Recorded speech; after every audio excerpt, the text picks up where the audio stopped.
throw that one in my scissors. Hold on. Next person up, Erin.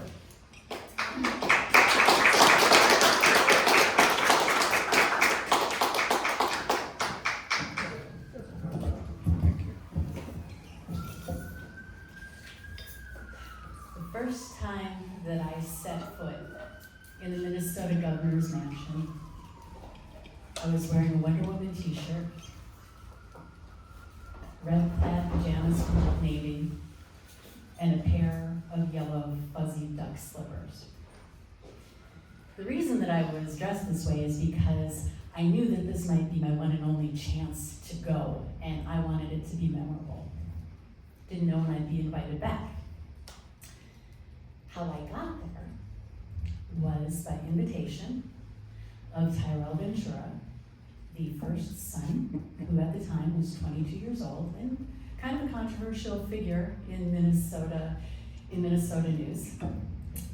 I did not know what to expect of him when we met earlier that evening at the Bryant Lake Bowl, where I was hosting a theater show called Cinema Lounge Live. I was a guest host for a friend of mine who was out of town doing a television show in Los Angeles, and he asked if I would host. And the job entailed interviewing filmmakers after their films had been screened. And that was my first time hosting anything. I wasn't quite sure what to do, and so I had this shtick. I wore a lab coat that I had gotten from an orthodontist I was dating, and in my pocket I had a photograph of my aura, a picture of my aura that was red and orange and yellow, and it matched my shirt. That was my shtick for the night. My aura matches my shirt. And after this show and interviewing filmmakers, Tyrell invited a bunch of people to go back to the governor's mansion. And while we were there, he said to me, "Does your aura really match your shirt?" And I said, "Yeah, you see the picture. I got this aura photograph at a store at a New Age bookstore not Telluride, in Salt Lake City." Thank you. And you can see, this is my aura. And he said, "Are you able to read auras?" And I said, "Well, yeah, I'm a little bit of a psychic medium. I test the waters." And he said, "Would you be willing to read me?" So we went into the next room. We sat down, put my hands around his aura, and I just felt that this was a really good kid. And the biggest thing that was overshadowing him was his father's legacy. I told him I felt him having a wonderful career and that he would be able to do whatever he wanted. And a couple of other people came in, I read their auras too, and that was that. I got a call from Tyrell the next day inviting me to come back.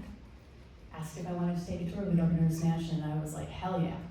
And this time I dressed in a pair of leather jeans from Old Navy and my cool Stuart Weitzman high heel boots and cashmere turtleneck sweater because I wanted to look good. And we were walking through the front entrance, and just as he was about to open a door to someplace that he shouldn't have been showing me in the first place, we hear a booming voice, "Hello, Tyrell." So that's how the principal got. But I don't have the voice of Jesse Ventura, but there he was, and we were all standing there. He had just come back from XFL. I don't know if you remember when he was referee for XFL. It was Sunday night. He had flown in on his jet or private airplane, and he was with his chief of staff, his chief of security. And as I shook his hand, I got a psychic hit. And what I saw was akin to the video footage of Diana and Dodi Fayed's last trip through Harrods. It was grainy, and it was slow, and I saw the governor and his chief of staff going down in a plane crash. What do you do with that kind of information? It was intense. I thought about it, and based on what I knew about Tyrell, his family was very supportive. He had good friends around him, and if this day ever happened, I could be there and support him the best that I knew how. He'd also mentioned that his family was getting like 5,000 death threats a week at the time, and so I figured that this news wouldn't faze him, it wouldn't add value, and so I let it go. That was in May of 2001. In September of 2001, I was living in New York. I moved there 6 weeks before 9/11.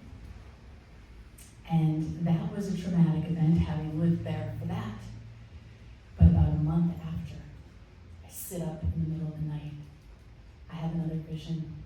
I have seen a yellow notepad, a list of people who are considered enemy combatants to the current administration.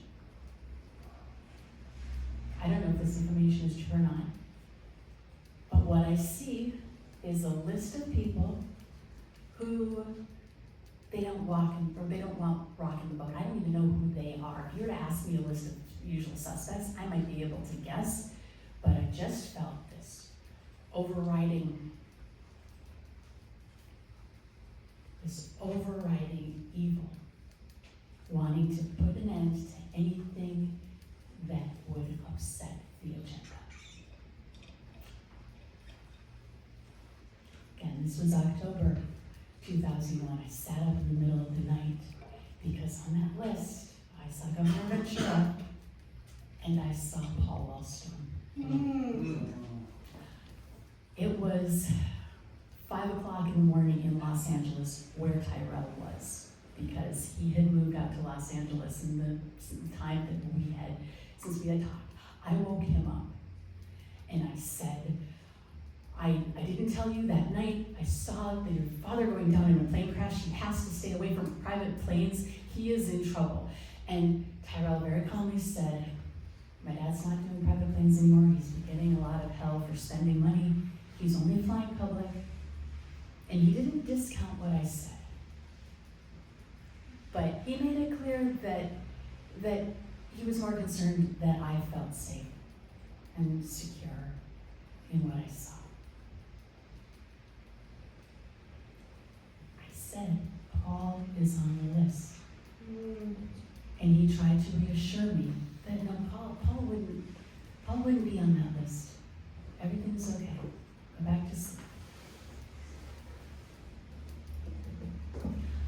October 25th, 2002 was the worst day of my life,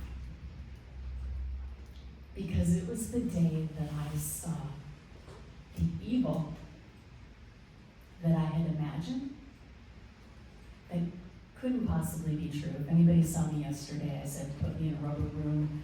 I'd rather be crazy than right.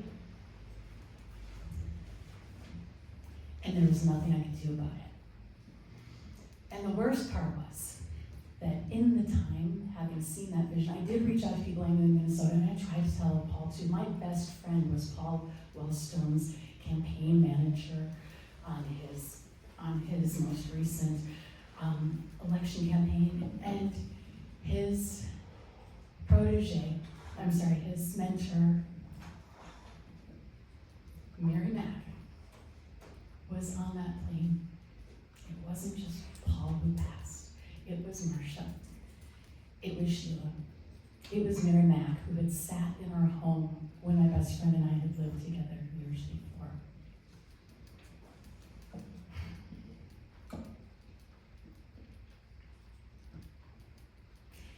And the only thing that I could do about it was make a little green ribbon.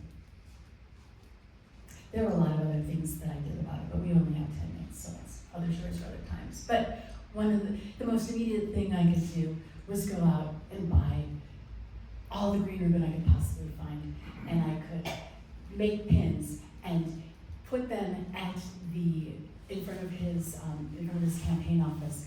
And I left a sign that said, take one if your life was touched by Wellstone.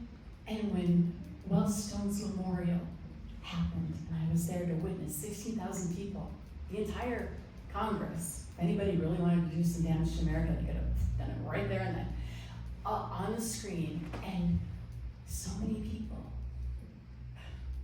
were wearing those ribbons. And they ran out, and other people were making other ribbons.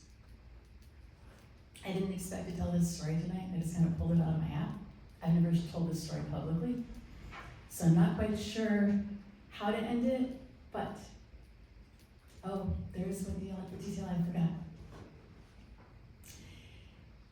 In the days after Paul's passing, let me back up a minute. When Tyrell and I had spoken, I said, Ty, is there anybody in your family that might believe me, that might understand this? Can you do anything? Can you just tell anyone? I know your dad's not going to this stuff. He said, my mom, she's an intuitive person. She'll be open.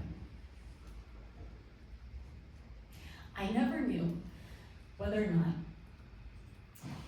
he told her about that until a few days after the plane went down. And Governor Ventura said, when the plane crashed, my family and I had our plan. We met at the location that we had planned. We got together and we enacted our safety plan. It's the only inkling that I have that message got through, and I haven't had the courage to ask Ty since we've spoken, maintained a friendship. We've never talked about that day.